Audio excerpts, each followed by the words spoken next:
Gustave Eiffel. Donc, son domaine d'activité concerne la compatibilité électromagnétique des transports terrestres, avec des thématiques qui tournent autour de la méthodologie de test en CEM, la caractérisation de la modélisation des environnements électromagnétiques de transport.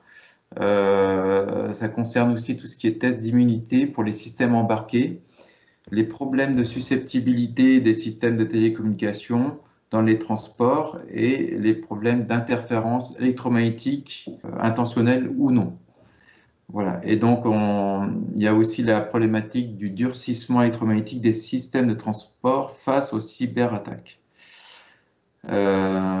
Donc, elle a été coordinatrice du projet européen secret et elle dirige actuellement le projet LoRa sur la susceptibilité des communications LoRa dans le réseau ferroviaire, qui va être le sujet de la thématique principale.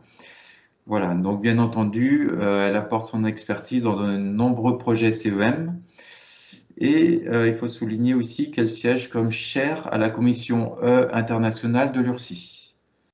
Voilà, donc Virginie, je vais te donner la main pour présenter les activités de l'équipe.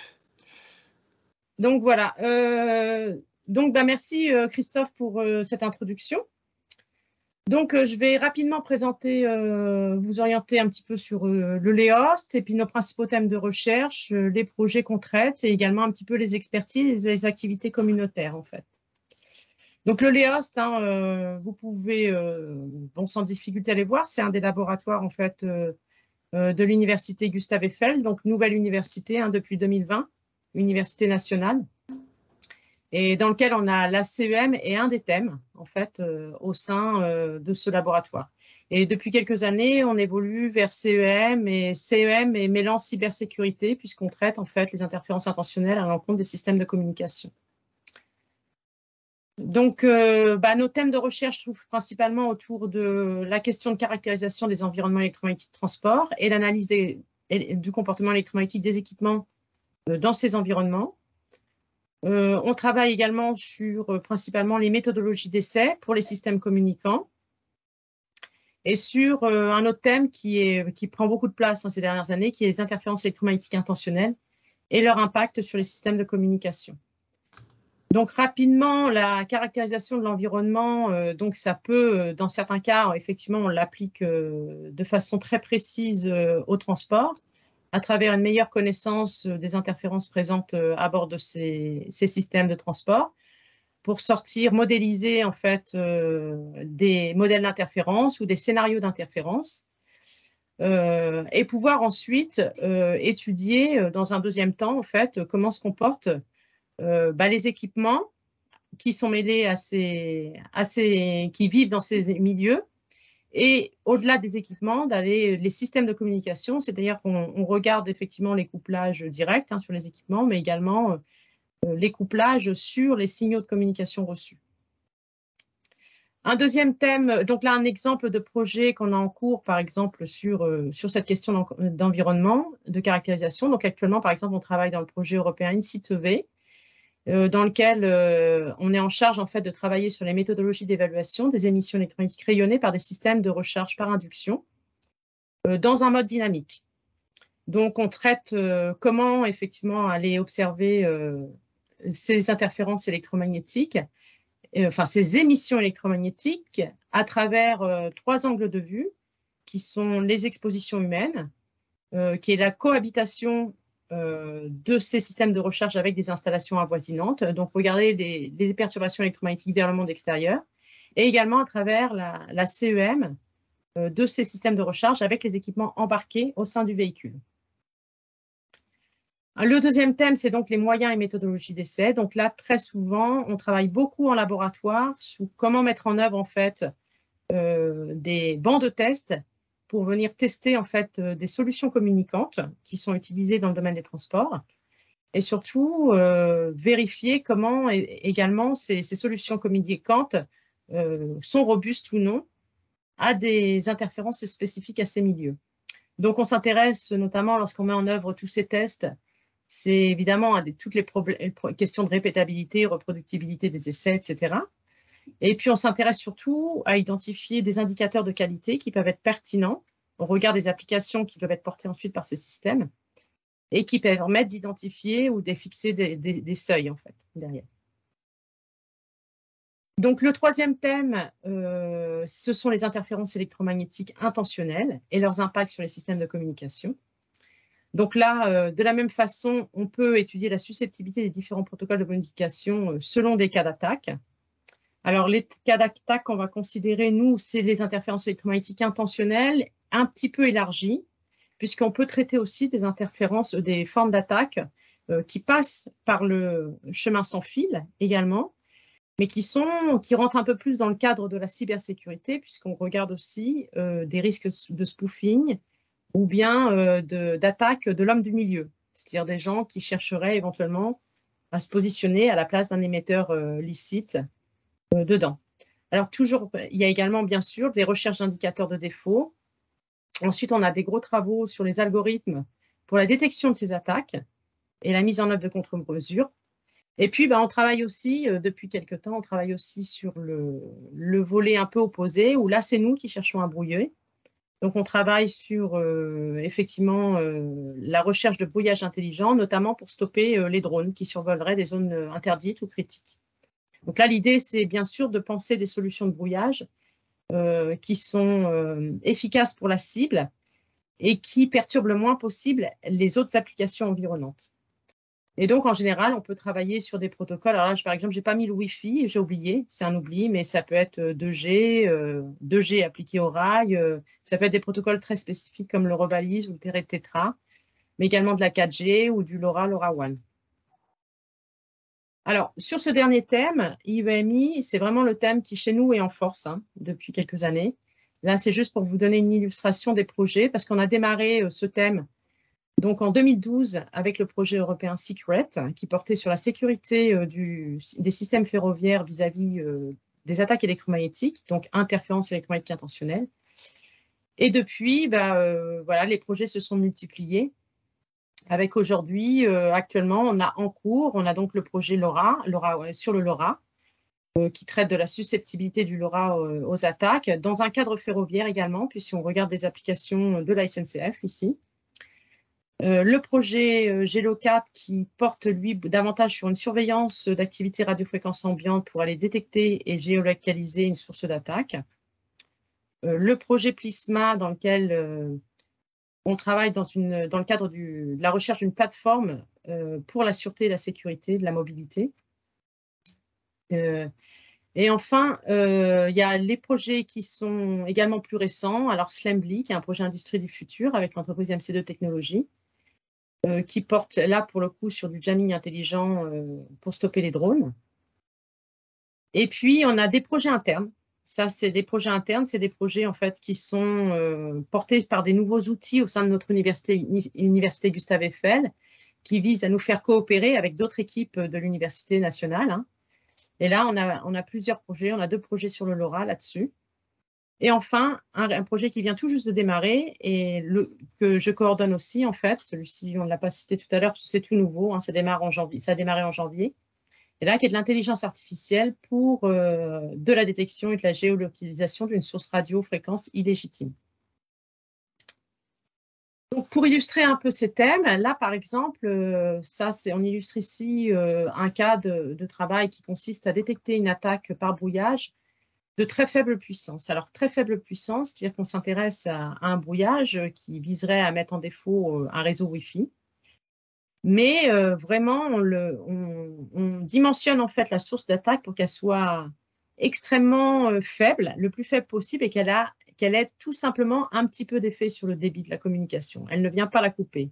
Et nous, c'est ça qu'on cherche à détecter parce qu'on cherche à les détecter du plus loin possible, en fait. Et là, par exemple, une approche qui était abordée ici, c'était de travailler effectivement sans apprentissage, où on fait un ensemble d'expérimentations dans lequel il y a attaque, il n'y a pas attaque, il y a des attaques qui sont plus ou moins puissantes derrière. Et puis, on laisse tout seul, en fait, avec un arbre de décision, on laisse tout seul l'outil en fait procéder à ces clusters qu'on vient limiter ici au nombre de 8 parce que c'est ce qui nous permettait de classer le mieux.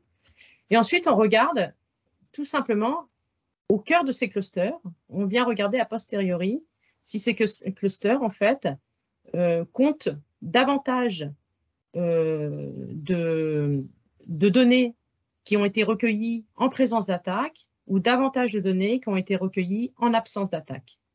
Alors, par exemple, ici, sur ce que vous voyez sur le tableau là, on voit que, par exemple, on a le cluster 2 dans lequel on a 0 données qui sont prélevées en Wi-Fi non attaquées et la totalité des données qui sont prélevées en situation d'attaque. Ce qui veut dire que le cluster 2, même s'il n'est pas très gros, peut permettre de construire un modèle avec un bon révélateur de présence d'attaque. On a également les clusters 7 et 8 qui sont tout en bas, où là, par contre, c'est beaucoup plus intéressant parce qu'ils sont beaucoup plus d'échantillons dedans. Et là, on voit qu'ils sont à 98% et à 94% construits avec des données qui sont issues de situations d'attaque. Et ensuite, on vient faire en fait de l'interprétation, c'est qu'on vient nous regarder dans chacun des clusters ce qui est rentré dedans pour y reconnaître finalement des situations un peu particulières. Un autre cas, donc Deposia, qui est le projet qu'on vient tout juste de démarrer, où lui, ce qu'on cherche à faire, c'est de la détection et de la géolocalisation de sources de signaux radiofréquences qui peuvent être variés, et c'est dans le but de déjouer des attaques sur des infras ou des systèmes connectés sans fil. Alors, ici, ce qu'on appelle une source illicite, enfin, je veux dire, qui ne nous intéresse pas, ça peut être plein de choses. Donc, ça peut être un drone qui rentre dans un espace interdit. Ça peut être également simplement un téléphone qui, lui aussi, rentre dans un endroit où les gens sont censés les laisser à l'entrée, par exemple, ou dans une prison, ou tout ça. Ça peut être aussi un brouilleur, et ça peut être également quelqu'un qui, à l'intérieur d'un bâtiment, vient créer un point d'accès illicite. Donc, tout ça, ça rentre dans la catégorie de toutes les sources qu'on cherche à détecter. Et là, le principe, en fait, dans ce projet, c'est de penser une infrastructure de surveillance, en fait, qui sera adaptée, et on la décline pour 2 cas d'usage, un cas de surveillance intérieure et un cas de surveillance intérieure. Et en fait, le principe, c'est de trouver le dimensionnement de cette infrastructure de surveillance pour qu'elle soit en capacité de faire des acquisitions, alors pas forcément en permanence, mais régulières, et de venir construire en fait des bases, des données sur lesquelles des IA vont pouvoir tourner. Ensuite, derrière, pour aller vers de la détection, d'une part, de sources non souhaitées, et ensuite de la géolocalisation. Alors, comme on est à base d'IA, on n'est pas forcément sur une géolocalisation de type gonométrie. Ça peut être du quadrillage, ça peut être des choses qui peuvent être intérieures, extérieures de la pièce, plutôt des choses de ce type-là. Ça devient des classes, en fait. Les positions sont des classes. Donc, on a également des activités d'expertise au sein du laboratoire, donc je ne vais pas forcément m'étaler. Par exemple, là, depuis 2017, moi, je fais une expertise qui consiste à accompagner le déploiement d'une ligne très haute tension dans le tunnel sous la Manche. Et donc là, on fait un accompagnement CEM en fait sur ce projet-là. Et là, normalement, ça devrait bientôt se terminer. La ligne devrait être bientôt déployée. En tout cas, le câble est déjà déployé. Et les stations de conversion à chaque extrémité également. Enfin, on a également quelques activités qui sont plus, on va dire, tournées vers la communauté. Et là, depuis 2 ans, on a monté, avec l'aide de la région, un groupement d'intérêt scientifique, en fait, qu'on coordonne, qui porte sur la cybersécurité des systèmes embarqués communicants sans fil. Donc, avec dans la volonté derrière, en fait, ce groupement d'intérêt scientifique, c'est d'aller plutôt sur des choses sur lesquelles on ne prend pas toujours le temps dans nos équipes. C'est déjà d'essayer de lancer des efforts pour voir comment est-ce qu'on peut se rapprocher, en fait, d'équipes de sciences humaines et sociales sur ces questions-là. De tenter de diversifier les coopérations publiques-privées, d'aller aussi dans certains cas, pourquoi pas, vers de la mutualisation de moyens. Par exemple, là, j'ai parlé dans Deposia de réseaux de surveillance. L'idée, c'est peut-être de mettre ensuite derrière ce type d'outils à disposition d'une plus grande collectivité pour mutualiser des données qui vont permettre d'expérimenter ensuite derrière des algorithmes ou des choses comme ça. Et puis, on a un travail qui est tourné vraiment vers les autres, en dehors du monde de la recherche, puisqu'on cherche aussi à approcher les collèges, les lycées, sensibiliser les plus jeunes aux risques cyber tout en leur présentant de la science autour de ce thème. Et puis, des fois, on a des actions un peu ponctuelles. Par exemple, on a participé collectivement à la construction du campus cyber en région. Alors, des exemples d'actions qu'on mène avec le GIS. Là, par exemple, on a au mois de mars organisé une visite collective du Lab 5G d'Orange, donc au mois de mars dernier, où là, on était à peu près une trentaine de chercheurs on a pu aller mettre en place en fait des rencontres avec les gens d'Orange autour du Lab 5G en Hauts-de-France et puis surtout d'évoquer comment est-ce qu'on peut collaborer, etc. dessus, les sujets qui nous semblent intéressants. Jonathan Villain a donné également un webinaire en ligne sur les outils de GNU Radio pour le machine learning, dans le cadre de ce GIS également. L'an dernier, on a organisé un webinaire de stagiaires M2 qui a été sponsorisé par la CASDEN. Et puis, on a construit collectivement un atelier pédagogique à destination des classes plutôt visées 4e, 3e. Et dans ces ateliers pédagogiques, en fait, ce qu'on fait, donc on a donné une session, alors moi, aux journées des jeunes mathématiciennes et informaticiennes. L'an dernier, on l'a fait avec Christophe dans le cadre de la fête de la science également. Et là, l'idée, c'est de présenter avant tout, on ne vient pas faire simplement de la sensibilité à la cyber, hein, on vient avant tout présenter de la science, puisqu'on part des ondes électromagnétiques, en fait, dans ces interventions.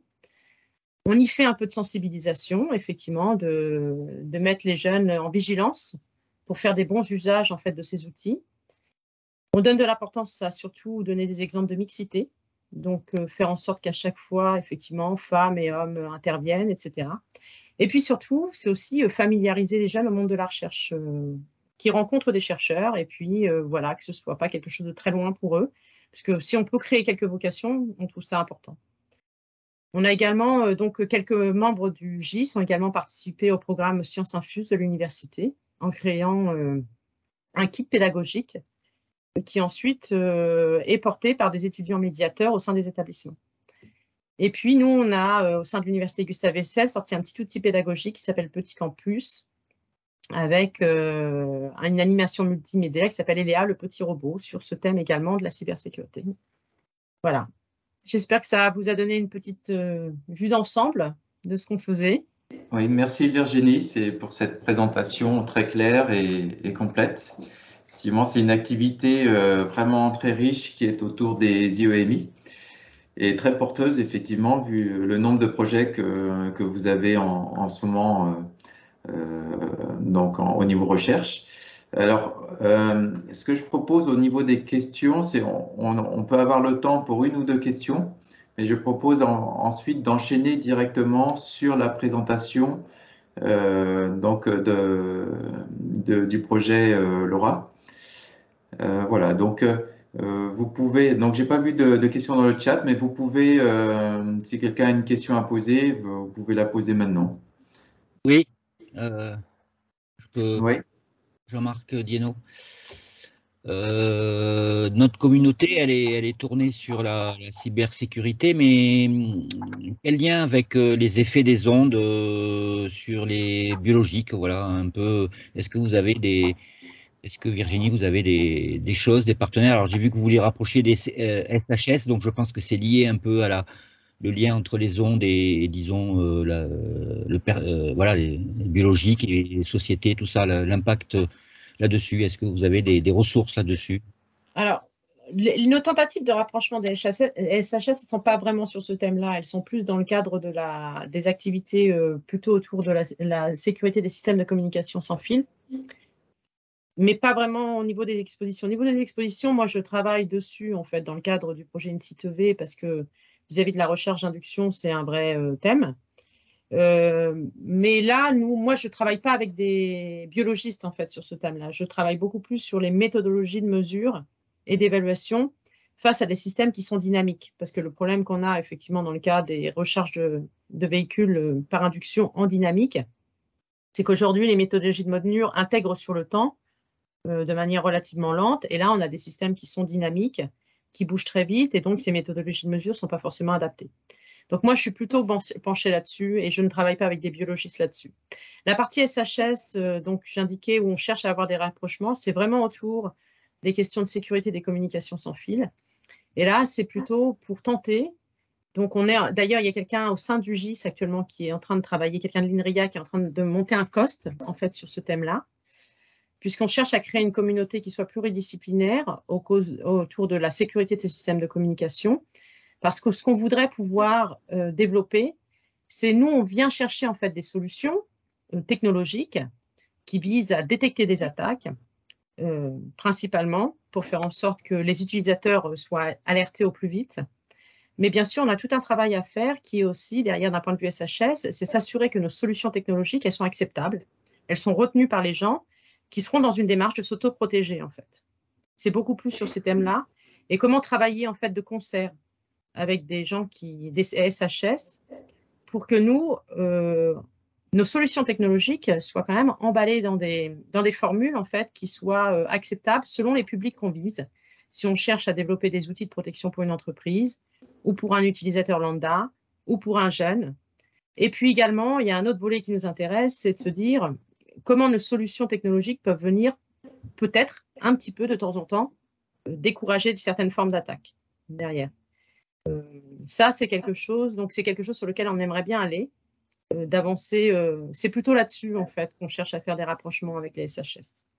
Merci Jean-Marc pour cette question.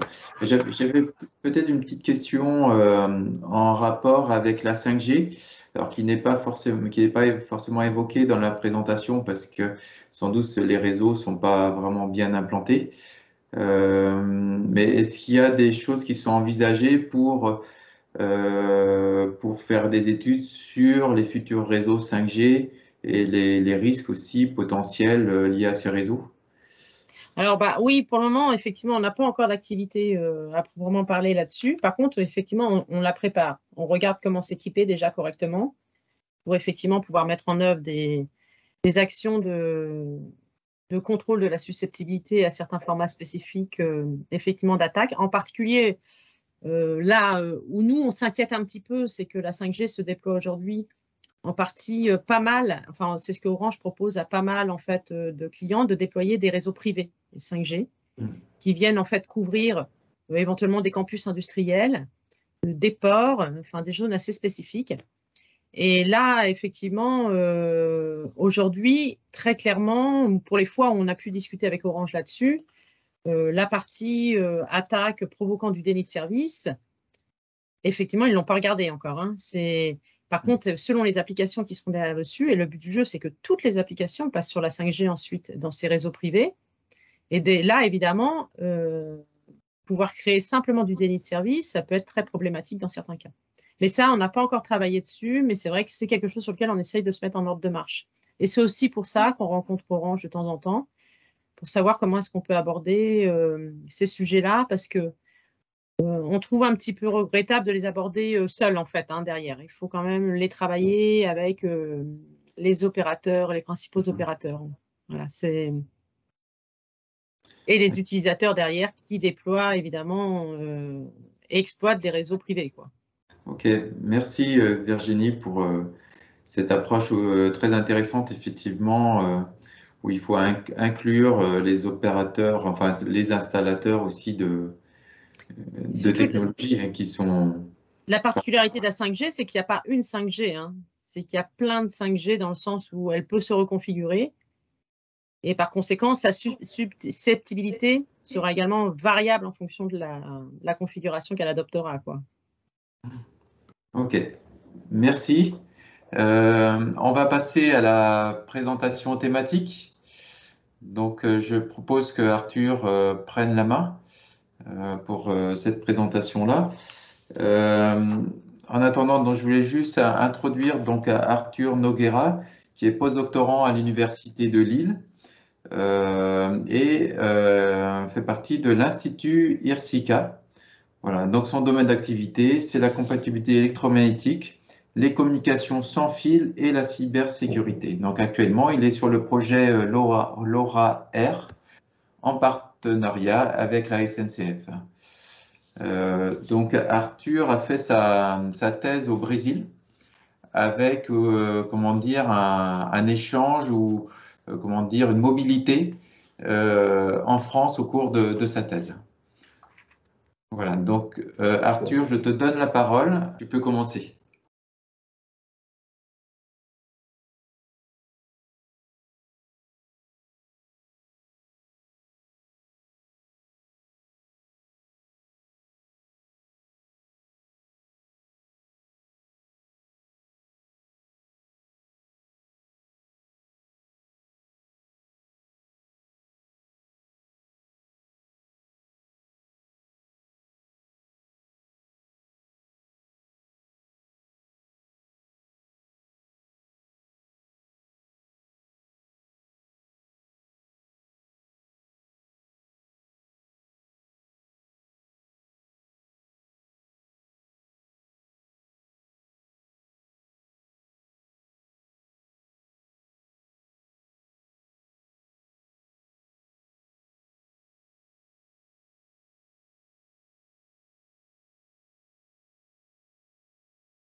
J'ai une question, Pierre-Étienne Lévy. Je comprends bien la stratégie de sécurisation, ou si vous avez des zones mortes, vous pouvez mettre vos canaux de communication. La question, c'est comment, en fonctionnement, vous détectez qu'il y a une interférence et vous adaptez la communication sur ces canaux-là. Dans le cadre spécifiquement de ces projets, on n'a pas, je n'ai pas travaillé avec les mécanismes d'identification, mais dans notre groupe de recherche, on a par exemple Jonathan Villan, qui c'est un spécialiste en mathématiques, et il a déjà proposé des techniques d'identification d'interférences, des classifications aussi.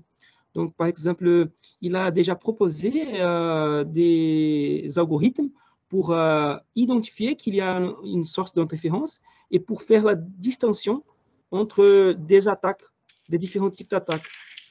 Donc, peut-être qu'au futur, on pourra proposer de mélanger ces deux stratégies d'identification et de mitigation, mais on n'a pas encore fait ça. Oui, c'est vrai qu'on travaille à côté, en fait, cette partie détection automatique en fait, des interférences. Et dans le cas du ferroviaire, comme dit Arthur, la particularité qu'il y a, c'est qu'il faut savoir que les antennes des gateways LoRa, elles sont en toiture des trains.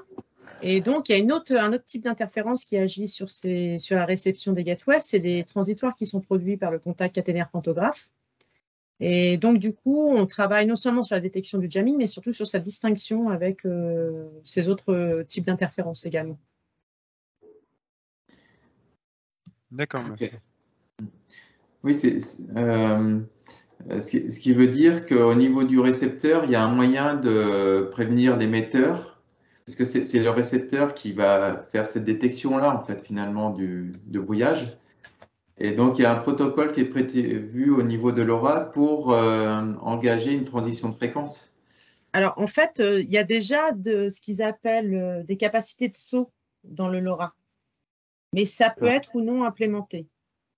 OK, ça peut être activé ou pas, ouais, sûr. Ouais. Alors, par contre, ce qui définit sa façon dont il va sauter, ça, aujourd'hui, c'est encore un peu le mystère, en fait. Et c'est là que les algorithmes, on va dire, d'écoute ou de détection doivent être adaptés pour être capables de reconnaître ces choses-là et que du coup, ils sautent intelligemment, quoi.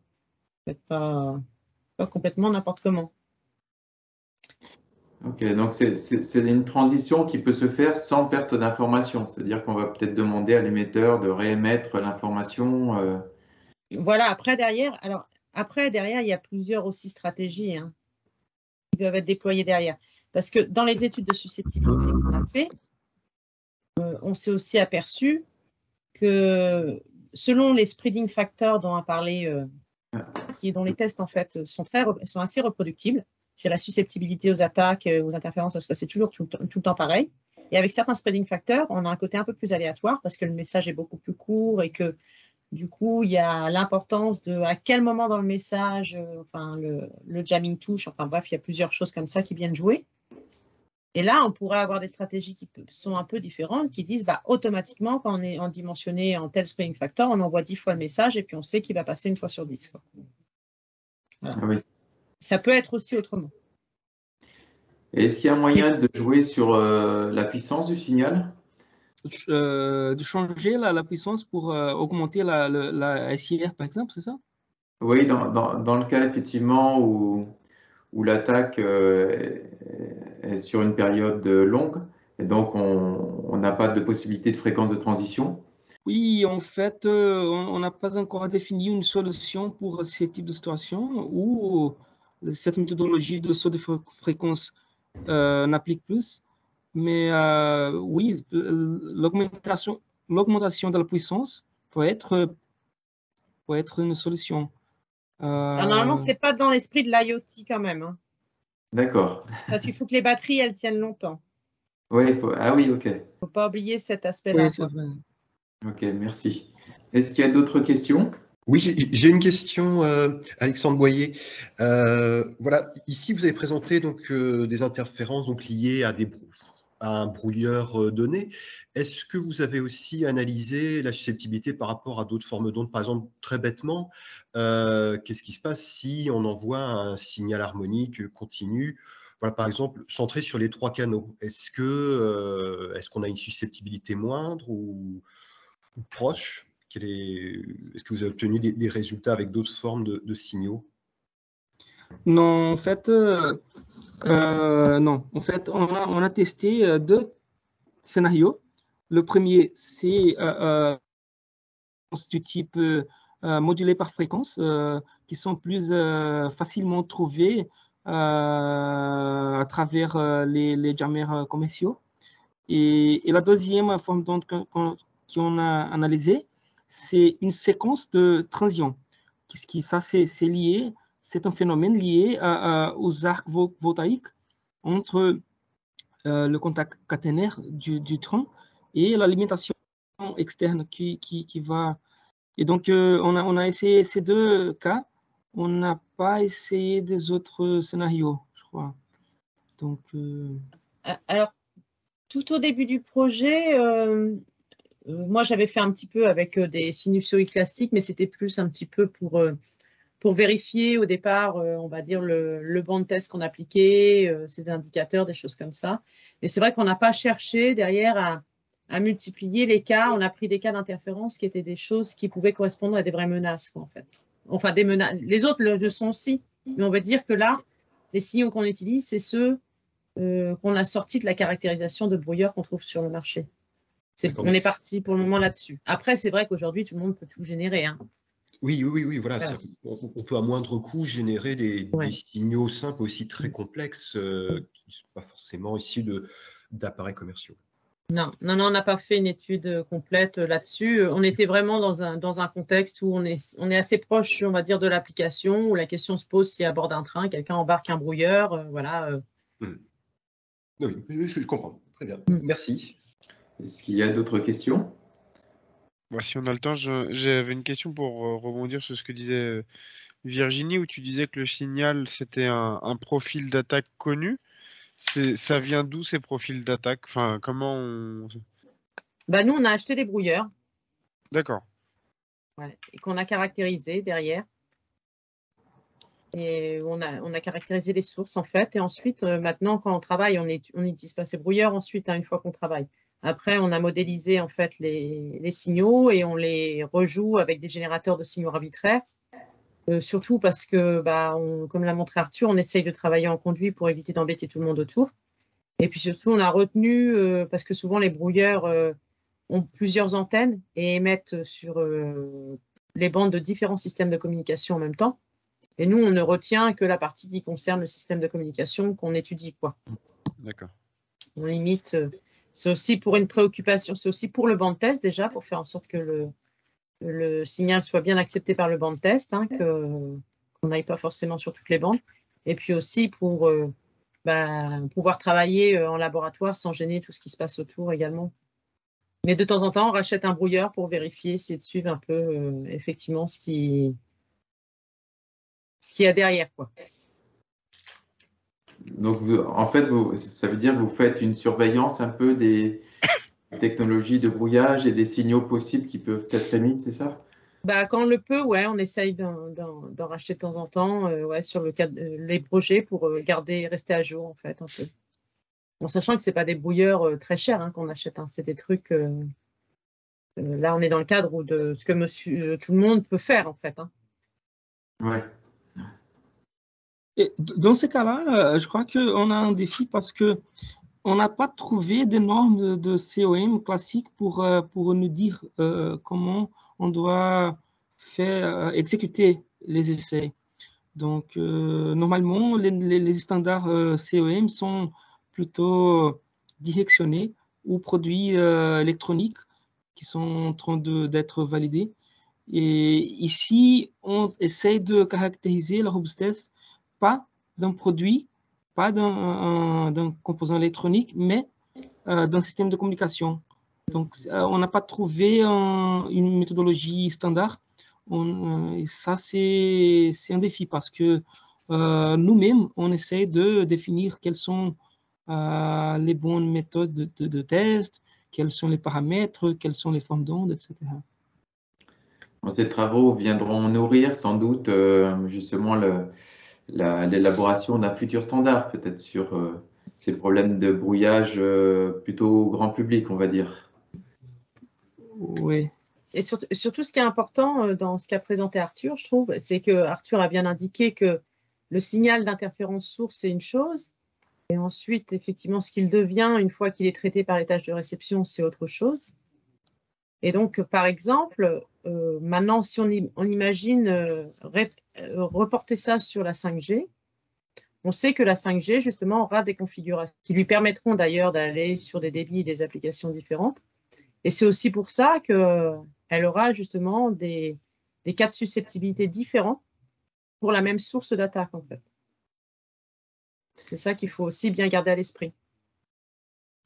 Parce que le vrai signal d'interférence qui arrive à l'entrée du récepteur et qui passe la phase de démodulation, lui est modifié à ce niveau-là, même si la source n'a pas changé. D'accord, oui, donc c'est très bien. Ce sont des travaux qui pourront être réadaptés, mais pour la 5G, avec effectivement la souplesse qu'il y a dans celle-ci au niveau avec la technologie MIMO, c'est ça, et possibilité aussi de changer de bande de fréquence d'émission, quoi. Et d'ouverture surtout également. Ce qui fait que ouverture, durée, là c'est la durée qui joue aussi beaucoup. Ouais. La fenêtre d'intégration joue beaucoup aussi. Et donc tout ça, c'est vrai que ça fera des comportements différents avec la possibilité d'aller sur des solutions ou non plus robustes dans certains cas. Effectivement, monsieur Paul-Andrieux, ingénieur CEM, je me permets, est-ce que vous avez déjà pensé à aborder le contexte en chambre anéchoïque ou en chambre CRBM pour en fait apporter les modulations que vous souhaitez, tout en restant sur des systèmes conduits.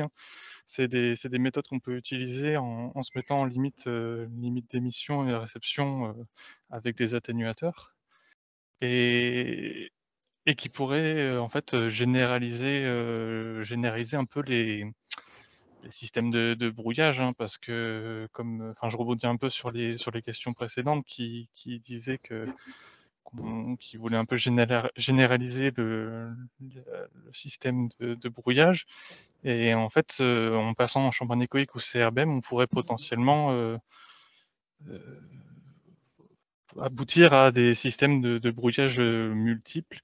Mais je ne sais pas si c'est une vocation à ça, si c'est vocation uniquement civile, est-ce que c'est vocation militaire, c'est dans ce contexte-là que je pose la question.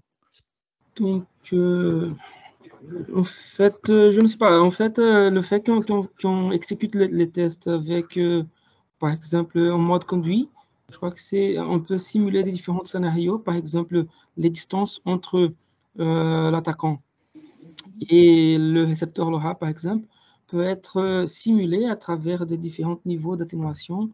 Et parfois, dans la chambre anéchoïque, on a des limitations physiques parce que la chambre va avoir une certaine dimension.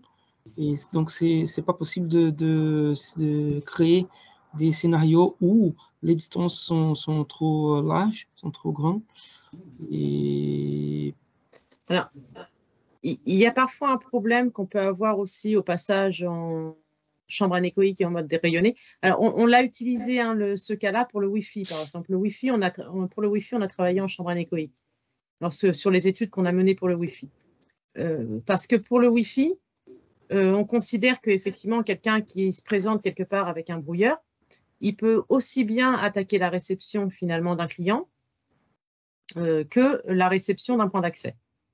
Alors, vu qu'on peut considérer que tout le monde, les deux sont un peu dans le même milieu. Dans le cas du LoRa et de l'application qu'on a là, en règle générale, il faut savoir qu'il y a une gateway par rame de train. Et par contre, il y a plusieurs équipements connectés qui peuvent être plus ou moins loin.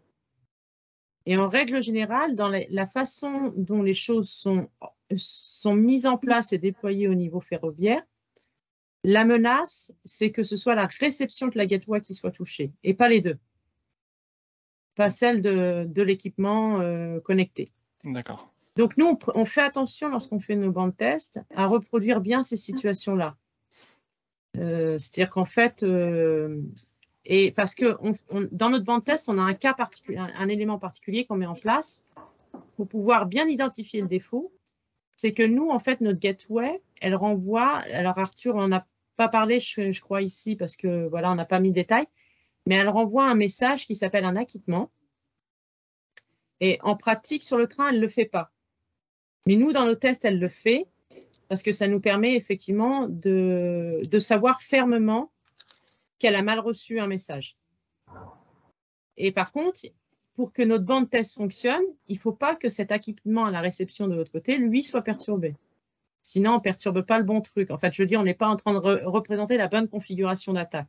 Je ne sais pas si c'est clair ce que je dis. Oui, c'est un peu plus lié au contexte ferroviaire. C'est pour ça que oui, je vois que vous allez en fait agresser pas la bonne partie du système et donc ressortir un fail qui n'est pas un vrai fail. Voilà. Et c'est souvent le problème qu'on a quand on met en place les bancs de test. Alors là, tout peut être sur le même canal. Dans le Wi-Fi, c'est pareil, tout est sur le même canal. Mais par exemple, quand on passe sur des autres communications comme la 4G et tout ça, et ben, là où il y a un canal pour le montant, un canal pour le descendant, en règle générale, c'est pareil, l'attaquant, il ne peut pas attaquer les deux points de réception en même temps.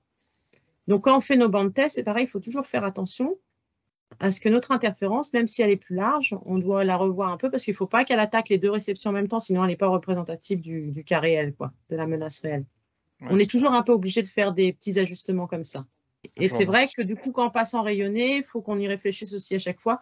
Donc parfois, la solution, c'est de changer simplement les puissances des signaux dans un sens et dans l'autre pour faire en sorte qu'on sait que celui qui va casser, ce sera le plus faible des deux et pas l'autre.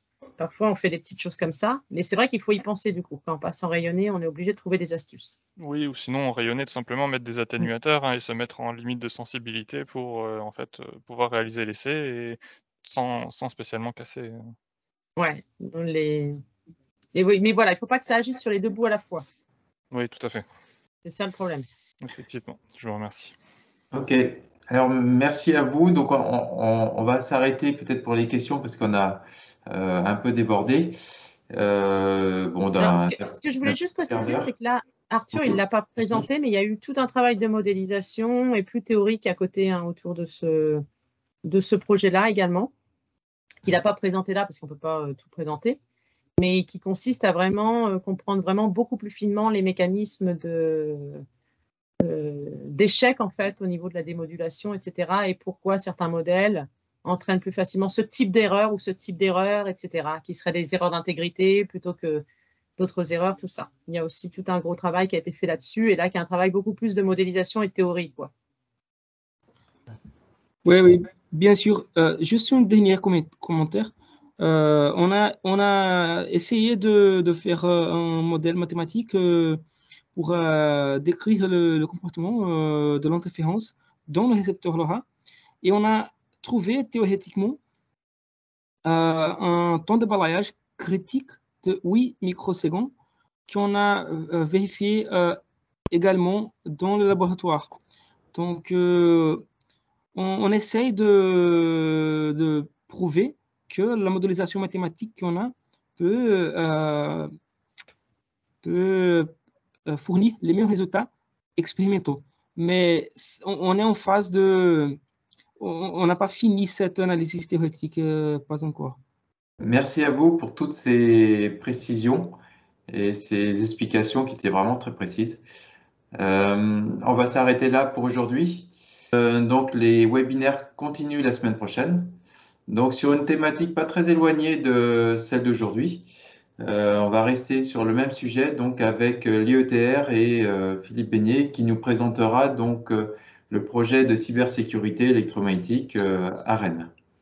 Voilà, donc je remercie encore fortement Arthur et Virginie pour leur belle présentation. Et je vous dis donc à très bientôt. Merci à vous. Merci à toi, Christophe. Merci à Merci à tous. vous. Merci. À très bientôt.